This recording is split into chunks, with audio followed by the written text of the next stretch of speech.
No bite. On the fifth day he was home, he started to have severe seizures with foam in his mouth.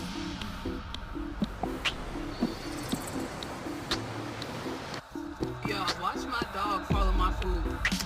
Everywhere I go. You lost me. Why do you spoil him? Why do you let him get away with so many things? Because of that face.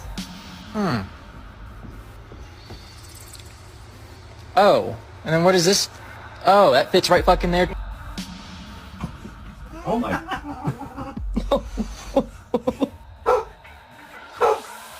He found out he was deathly scared of balloons.